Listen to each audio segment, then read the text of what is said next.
Bonjour. Le premier chapitre de la Genèse n'est pas le seul récit qui décrive un mythe des origines, un récit de création dans la Bible.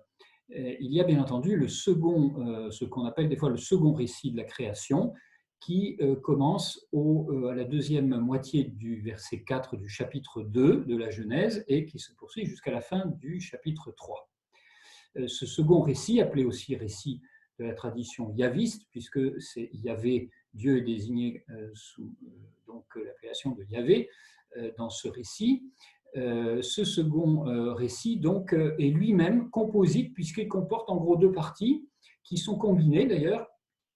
Une partie qui décrit la création de l'humanité, hommes et femmes, des animaux, etc. Et une deuxième partie qui va détailler la question de la chute. Et quand on est un peu attentif à la structure littéraire de ce second récit de la création, on voit qu'en fait, ces deux parties sont chevauchées lorsque la première partie de ce second récit de la création, qui désigne la création de l'humanité, des animaux, etc., se trouve de Genèse 2, 4, deuxième partie du verset 4, donc jusqu'au verset 7, même jusqu'au verset 8, et ensuite reprend au verset 18, toujours du chapitre 2 de la Genèse, jusqu'à la fin de ce chapitre 2.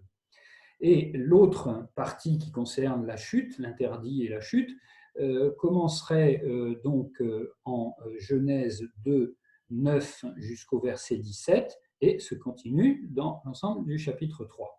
Vous voyez qu'il y a un chevauchement des deux récits. Mais regardons tout de suite de quoi ce début de récit est fait.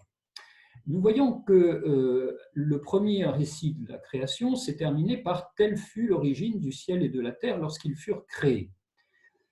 Et la deuxième partie du verset, « Lorsque le Seigneur fit la terre et le ciel, aucun buisson, etc. » Donc il semble qu'on reparte d'un nouvel élément et que d'autre part, cette deuxième partie, qu'on peut traduire selon la Bible de Jérusalem, au temps où Yahvé Dieu fit la terre et le ciel, il n'y avait encore aucun arbuste, etc. Ce début de récit ressemble beaucoup au début de la Bible, c'est-à-dire au commencement, Dieu créa le ciel et la terre. Je rappelle que lorsqu'on a étudié ce verset, il ne s'agissait pas, on pourrait traduire littéralement au commencement que Dieu créa le ciel et la terre, ou au commencement, lorsque Dieu créa le ciel et la terre, c'est-à-dire il y a vraiment cette idée qu'en passant, lorsque Dieu a créé la totalité, c'est-à-dire le ciel et la terre, il s'est passé ceci, et voici comment nous allons le décrire.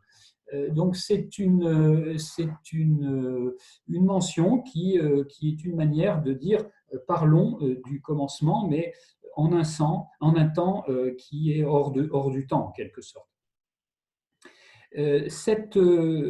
Passé cette introduction très technique qui donc dit il s'agit d'un récit de la création, on commence par souligner une chose intéressante au verset 5, aucun buisson n'était encore sur la terre, aucune herbe n'avait poussé parce que le Seigneur Dieu n'avait pas encore fait pleuvoir sur la terre, première condition, et il n'y avait pas d'homme pour travailler le sol. Tiens, et là, surprise, il faut des hommes pour que la nature soit nature.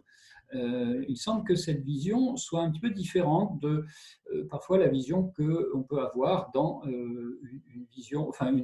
une perspective dans laquelle l'humanité est quelque part un petit peu surnuméraire. Là, on dirait que l'humanité est vraiment un élément à part entière de la création.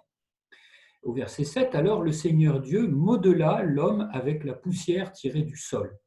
Cette idée d'humanité et de poussière que la Bible de Jérusalem traduit par la glaise pour souligner le jeu de mots, puisque la glaise du sol, c'est Adama, et que l'humanité est désignée, ou l'homme est désigné ici comme Adam.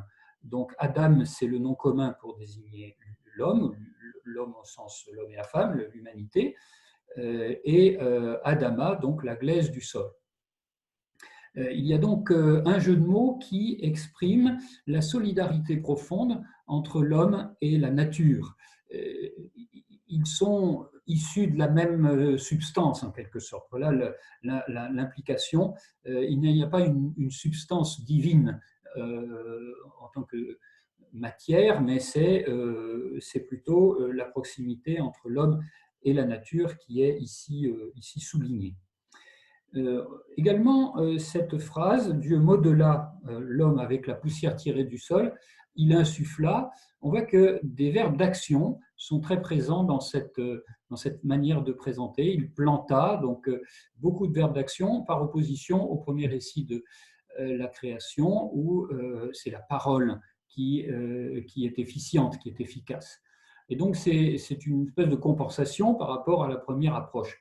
Et ce premier verbe d'action, modeler, est un verbe qui traduit plus le métier de l'artisan, qui exprime qu'il a une intention, il a en tête un modèle, et que ce modèle, c'est peut-être effectivement le projet de Dieu sur l'homme, c'est-à-dire ce modèle divin qui est un peu en filigrane derrière ce choix de verbe. Et enfin, dans ce verset 7, nous voyons, il insuffla dans ses narines le souffle de vie, qui est en fait l'haleine de vie, neshama, qui n'est pas ici le mot nefesh ou roua, mais neshama, c'est vraiment l'haleine de vie, ce qui est propre à donner, comme on dit, il est dans son dernier souffle, donc on est dans la différence entre ce qui fait la matière de l'homme et ce qui fait un homme vivant. La différence entre un cadavre et puis un homme animé, en quelque sorte. Alors, la scolastique a interprété cette action spéciale de Dieu qui est ici nécessaire. Une fois qu'il l'a modelé, faut-il encore qu'il soit vivant? Et pour être vivant, il lui manque la laine de vie, le souffle de vie. Eh bien, la scolastique a interprété cette action spéciale comme le don qui est fait à l'homme de l'âme.